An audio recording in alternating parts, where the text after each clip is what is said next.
আপনারা দেখছেন SR24x7 news.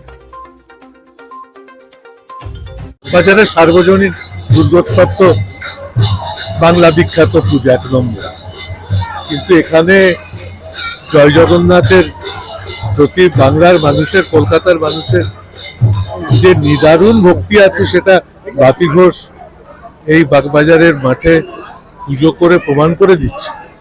আমি তো এত মানুষ দেখবো আশা করিনি। যখন মন্দিরটা তৈরি হয় আমি নিজে এসে সে মন্দির স্থাপনার দিন ছিলাম, সুতরাং এর সঙ্গে আমার আত্মিক যোগ আছে পুজোটার সঙ্গে।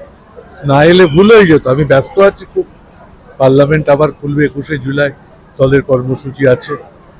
এইভাবে যদি একটা বাংলার বুকে আনন্দ উৎসবের আয়োজন এই জগন্নাথ দেবকে কেন্দ্র করে হয়, ভালো তো। দীঘাতে হচ্ছে, বিরাট পুরী জগন্নাথ দেবের মন্দির মমতা ব্যানার্জি করছে, মানে সে একটা অত্যন্ত আকর্ষণীয় ব্যাপার হবে। আর আমাদের কলকাতার মানুষের কাছে জগন্নাথ দেবের গ্রহণযোগ্যতা প্রচুর ভাবে বাড়ছে, আমি দেখছি। মধ্যে একমাত্র বিগত দিনগুলোয় দেখা গেছে সেই শ্রীধাম অর্থাৎ পুরী ধামে মহাপ্রভু সমাবেশ। পশ্চিম বাংলায় প্রথম বাগবাজার জগন্নাথ মন্দির পরিচালনা কমিটির দ্বিতীয় বর্ষের আপনারা মহাপ্রভুকে সমাবেশে দেখতে পাচ্ছেন। শ্রীধামে যদি দেখেন রথের ওপর মহাপ্রভু এই বেশে বসে আছে। আর এই বাগবাজার পবিত্র দুর্গানগর ধন্য বাগবাজারের মাটিতে, যেখানে ঠাকুর সীমা স্বামীজি থেকে শুরু করে চৈতন্যদেব মহাপ্রভু তিনি এই বাগবাজার ঘাট থেকে এসছিলেন এবং গৌড়িয়া মঠে এসছিলেন। অর্থাৎ বিশিষ্ট মনীষীদের এবং যারা চৈতন্য মহাপ্রভু ঠাকুর সীমা স্বামীজির পদধূলিতে ধন্য বাগবাজারের মাটিতে আমরা গর্বিত। মহাপ্রভু সমাবেশ। পশ্চিমবাংলার অনেক জগন্নাথ মন্দির আছে, কোথাও সমাবেশ, অদর্পণা, লীলাদ্রি বিজয়, রসগোল্লা ভোগ হয় না, আমার জানার নেই। তাই আমি আপনাদের মারফত ভক্তবৃন্দদের কাছে বলবো, যারা পুরীতে যেতে পারলেন না তারা এবছর আমাদের এই মাঠে এসে মহাপ্রভু দর্শন করেছে। রসগোল্লা ভোগ 19 তারিখ হবে। রসগোল্লা ভোগ দিয়ে মহাপ্রভুকে যদি কিছু চাওয়া যায়, মহাপ্রভু বলভদ্রদেব থেকে নিয়ে ভক্তবৃন্দদের দেয়। তাই রসগোল্লা ভোগ সকাল 10টা থেকে 19 তারিখ হবে, বিকেল 6টা পর্যন্ত। কালকে 7টার সময় এখানে অদর্পণা হবে। পুরীতেও অদর্পণা হবে। পুরীতে 3টে রথে 3টে বড় ঝালা ভাঙা হবে। আমাদের এখানে এই দুর্গানগরের মাঠে যে মা দুর্গার যেখানে পূজা করি, এখানে আমাদের অদর্পণা হবে। অর্থাৎ অগণিত ভক্তবৃন্দ উপস্থিত হয়েছে। সেই 6 তারিখ থেকে চলছে, আর আগামী 19 তারিখ পর্যন্ত মহাপ্রভুর সেবা চলবে। 20 তারিখ আমাদের রক্তদান উৎসব।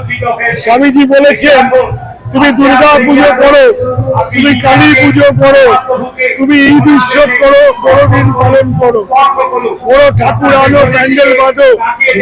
পুরুত গোসাই আরতি করছে, নাচতে নাচতে মা মা বলে চিৎকার করে। নৈবেদ্য সাজানো আছে, শঙ্করধ্বনি উলুধ্বনিতে ঢাকের আওয়াজে পুরুত গোসাই আরতি করছে। স্বামীজি বলেছেন, তুমি কি দেখেছো ওই প্যান্ডেলের পেছনে একজন যক্ষা রোগী পড়ে আছে, তার মুখ থেকে গলগল করে রক্ত বেরোচ্ছে। স্বামীজি ধর্মের বিরোধিতা করেননি।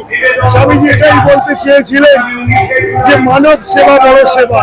তাই মহাপ্রভুর সেবার সাথে সাথে আমরা রক্তদান উৎসবেরও আয়োজন করেছি। যারা ভক্তবৃন্দ আছে সবাই রক্ত দেবে।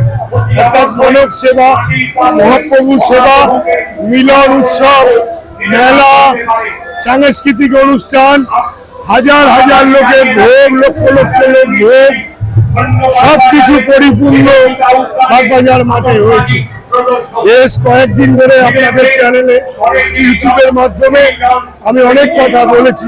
শুধু একটাই কথা বলবো, বাগবাজার জগন্নাথ মন্দিরে আসুন, যদি কেউ মেম্বারশিপ নিতে চান সেটারও যোগাযোগ করুন, মহাপ্রভু সেবা করুন। কারণ আজ থেকে 550 বছর আগে চৈতন্য মহাপ্রভু বলেছিলেন বাংলার ঘরে ঘরে মহাপ্রভুর আবির্ভাব হবে।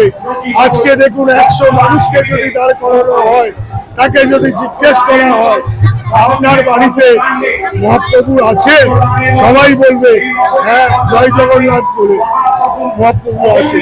তাই চৈতন্য মহাপ্রভু যে কথা বলে গেছিলেন বাংলায় আবির্ভাব আরো আরো বিগত দিন আগামী দিনগুলো আরো বৃহৎ আকারে বাগবাজার মাঠে বাগবাজার জগন্নাথ মন্দির পরিচালনা কমিটি এই মহাপ্রভুর সেবা উৎসব করবে।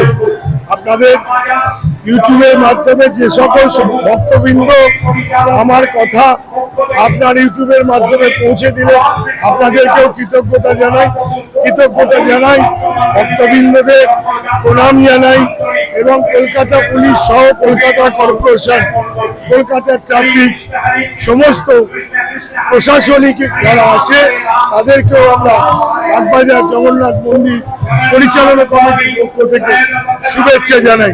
এই যে গহনা দেখছেন এই গহনা কিন্তু সিদাম থেকে এসছে, আমাদের যে ভোগের হাড়ি সিদাম থেকে এসছে। 85% প্রোডাকশন যেগুলো দিয়ে পূজা হয় সবটাই আমাদের জগন্নাথ মহাপ্রভু সিদাম থেকে এসছে। আর এবার আজকে পর্যন্ত মহাপ্রভু 6 তারিখ থেকে 72টা শাড়ি পরেছে, 72 রকমের শাড়ি মহাপ্রভুকে আমরা পরাতে পেরেছি। আমরা আনন্দিত, আমরা গর্বিত। জয় জগন্নাথ, জয় জগন্নাথ, জয় জগন্নাথ।